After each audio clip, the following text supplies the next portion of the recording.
নমস্কাৰ, আজি হৈছে ৩ জুন। এই মুহূৰ্তত কেইবাটাও ব্ৰেকিং নিউজ আহি পৰিছে আৰু এনে ধৰণৰ খবৰ নিতৌ পাবলৈ ভিডিঅ'টোত এটা লাইক কৰি চেনেলটো ছাবস্ক্ৰাইব কৰি দিব। আগবঢ়াইছোঁ প্ৰথমটো খবৰ। ৰাজ্যৰ উন্নয়নতকৈ সিন্ডিকেটত গুৰুত্ব হিমন্ত বিশ্ব শৰ্মা চৰকাৰৰ। অখিল গগৈৰ পাছত এইবাৰেই অভিযোগ গৌৰৱ গগৈ। মধ্যপ্ৰদেশৰ মুখ্যমন্ত্ৰীৰ লগত অসমৰ মুখ্যমন্ত্ৰী কি আছে সাদৃশ্য? এইদৰে প্ৰশ্ন উত্থাপন কৰিছে গৌৰৱ গগৈয়ে। ৰাজ্য চৰকাৰৰ ব্যৰ্থতাৰ বাবে অসমলৈ নাহিল জাপানৰ প্ৰধানমন্ত্ৰী।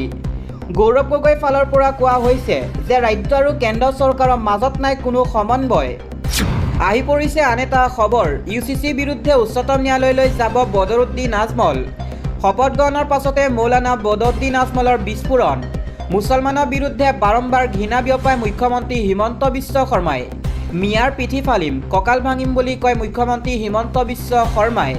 মুখ্যমন্ত্ৰীয়ে মন্তব্যৰ পিছতে ভয় খাইছে মুছলমানে। UCCক লৈও ডাঙৰ মন্তব্য কৰিছে বিন্নাকান্দি বিধায়কগৰাকীয়ে অৰ্থাৎ মৌলানা বদৰুদ্দিন আজমলে। UCCৰ বিৰুদ্ধে উচ্চতম ন্যায়ালয়ৰ দ্বাৰস্থ হ'ব AIUDF। আন এটা খবৰ, আমি ব্যস্ত আন্দোলনত, আনপিনে সংখ্যালঘু ছাত্ৰ ছাত্ৰী পঢ়া শুনাত ব্যস্ত। বদৰুদ্দিন আজমলে 100 সংখ্যালঘু ছাত্ৰ ছাত্ৰীক চিকিৎসক বনায়, তেন্তে আমি মটক, চুতীয়া, আহোম, কলিতা, মৰাণে কিয় নোৱাৰে? এই মন্তব্য মুখ্যমন্ত্ৰী হিমন্ত বিশ্ব শৰ্মা। মুখ্যমন্ত্ৰীয়ে কয়, আন্দোলনমুখী মানসিকতাৰ বাবে আমি পিছুৱাই গৈছোঁ। আন্দোলন নকৰা লোকে প্ৰতি বছৰে 350টাকৈ মেডিকেল চিট লৈ যায়।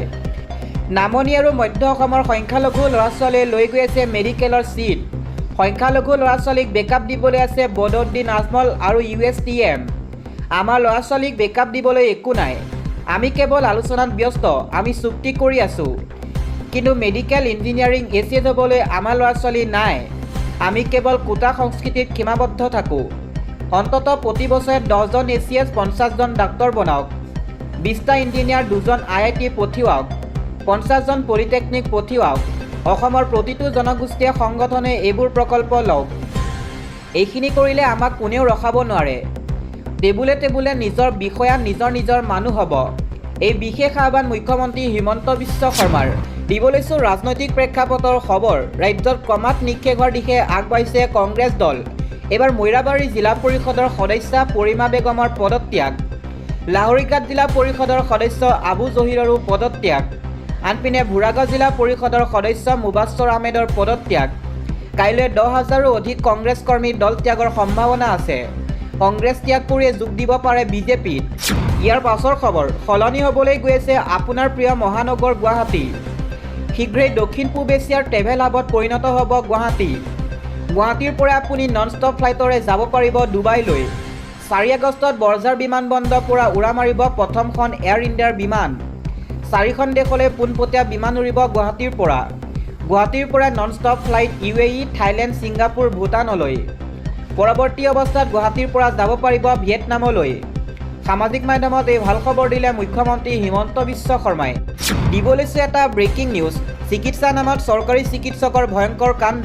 এগৰাকী নাবালিকা কিশোৰীয়ে নিকৃষ্ট কাণ্ড ডক্টৰ আতাউৰ ৰহমানৰ।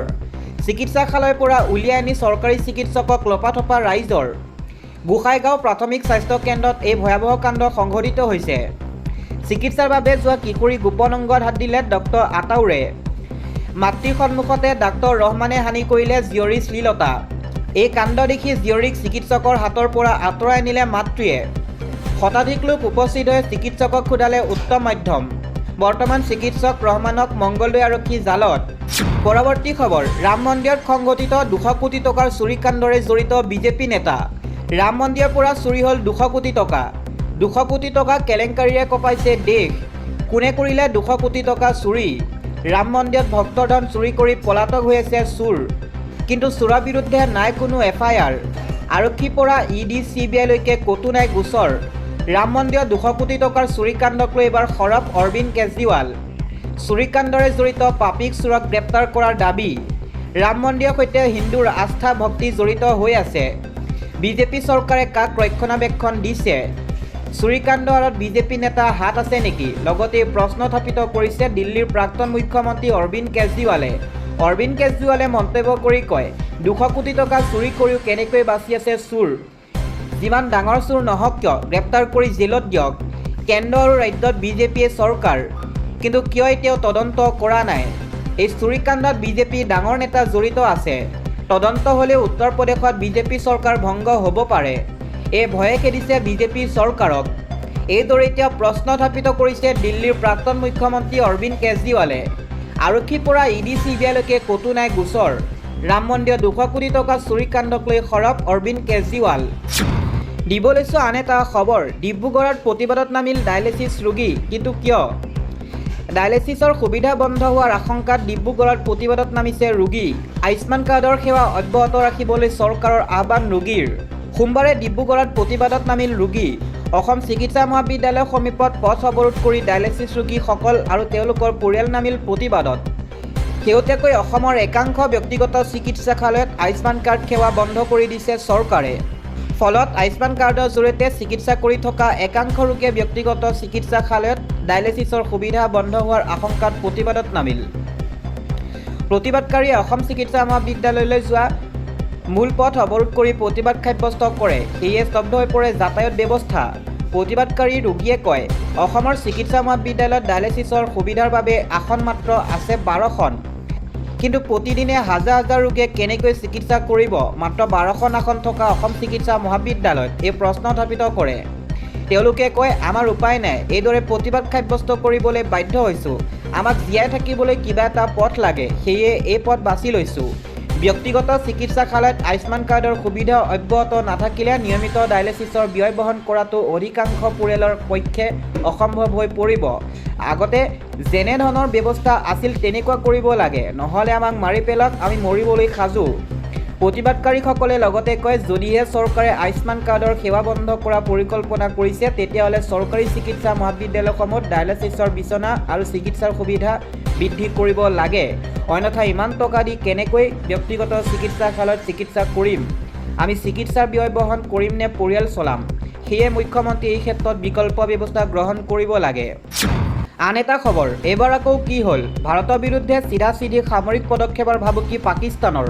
সিন্ধু জল চুক্তিক লৈ ভাৰত আৰু পাকিস্তানৰ মাজত সংঘাত তীব্ৰতৰ হৈ পৰিছে। ভাৰতৰ পদক্ষেপত যদি পাকিস্তানৰ জল নিৰাপত্তা বিঘ্নিত হয়, তেন্তে ইছলামাবাদে চিধা-চিধি সামৰিক ব্যৱস্থা ল'বলৈ কুণ্ঠাবোধ নকৰে। পাকিস্তানৰ প্ৰতিৰক্ষা মন্ত্ৰী খোৱাজা আসিফে দেওবাৰে ভাৰতক ঠিক এই ভাষাৰেই কঠোৰ সকিয়নি দিয়ে। এই জল বিবাদক লৈ পাৰমাণৱিক অস্ত্ৰধাৰী চুবুৰীয়া দেশ দুখনৰ মাজত নতুন যুদ্ধ পৰিস্থিতিৰ সৃষ্টি হ'ব পাৰে বুলি আন্তঃৰাষ্ট্ৰীয় মহলে আশংকা কৰিছে। স্থানীয় পাকিস্তানী সংবাদ মাধ্যমৰ সৈতে হোৱা এক সাক্ষাৎকাৰত খোৱাজা আসিফে জল সংকটক ৰাষ্ট্ৰীয় নিৰাপত্তাৰ অন্যতম মূল বিষয় হিচাপে ব্যক্ত কৰে।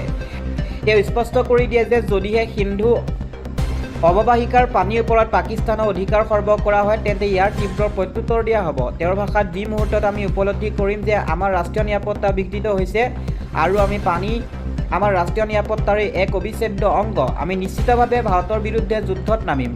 শেহতীয়াকৈ ভাৰতৰ জলসম্পদ মন্ত্ৰী চি.আৰ. পাটিলৰ মন্তব্যৰ ভিডিঅ' ভাইৰেল হৈ পৰিছিল। ইয়াত তেওঁ ইংগিত দিছিল যে 2028 চনৰ জুন মাহৰ ভিতৰত পাকিস্তানৰ সিন্ধু নদীৰ সোঁত সম্পূৰ্ণৰূপে বন্ধ হ'ব পাৰে।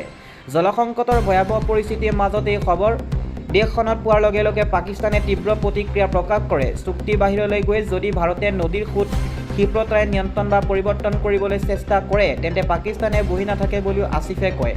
1960 চনত বিশ্ব বেংকৰ মধ্যস্থতা হোৱা সিন্ধু জল চুক্তি অনুসৰি এই অৱবাহিকাৰ প্ৰায় 80% পানী পাকিস্তানে পায়। সেই দেশৰ কৃষি, জলসিঞ্চন আৰু সামগ্ৰিক অৰ্থনীতিৰ বাবে এই পানী অতি গুৰুত্বপূৰ্ণ। কিন্তু 2025 চনৰ এপ্ৰিল মাহত জম্মু কাশ্মীৰৰ পেহেলগামত সংঘটিত ভয়ানক সন্ত্ৰাসবাদী আক্ৰমণত 26 জন লোকৰ মৃত্যু হোৱাৰ পিছত নতুন দিল্লীয়ে কঠোৰ ব্যৱস্থা গ্ৰহণ কৰে। এই আক্ৰমণৰ আঁৰত পাকিস্তান সমৰ্থিত উগ্ৰপন্থী থকা বুলি অভিযোগ কৰি ভাৰতে চুক্তিখন স্থগিত ৰাখে। ভাৰতৰ স্পষ্ট স্থিতি হ'ল যে সীমা অতিক্ৰম কৰা সন্ত্ৰাসবাদ সম্পূৰ্ণৰূপে বন্ধ কৰাৰ বাবে পাকিস্তানে বিশ্বাসযোগ্য পদক্ষেপ নোলোৱাকৈ চুক্তিখন স্থগিত হৈ থাকিব। এই চুক্তি বাতিল হোৱাৰ পিছৰে পৰা আন্তঃৰাষ্ট্ৰীয় মহলত খৰব হৈ আহিছে পাকিস্তান। দাৰেখ যোৱা সপ্তাহত পাকিস্তানৰ উপ প্ৰধানমন্ত্ৰী ইছাহাক দাৰে ৰাষ্ট্ৰসংঘৰ নিৰাপত্তা পৰিষদ হস্তক্ষেপৰ দাবী জনাইছিল। ইয়াৰ উপৰিও ইছলামাবাদে ভাৰতৰ বিৰুদ্ধে চন্দ্ৰভাগা চেনাব নদীৰ পানী অন্য দিশলৈ ঘূৰাই দিবলৈ নতুন নদী সংযোগ প্ৰকল্পৰ অভিযোগ উত্থাপন কৰিছে। জলবায়ু পৰিৱৰ্তন আৰু ভয়াৱহ আভ্যন্তৰীণ পানীৰ নাটনিৰ সন্মুখীন হোৱা পাকিস্তানৰ বাবে এতিয়া দুয়োখন দেশৰ সম্পৰ্ক সংঘাতৰ অন্যতম মূল উৎস হৈ পৰিছে সিন্ধু জল বিবাদ।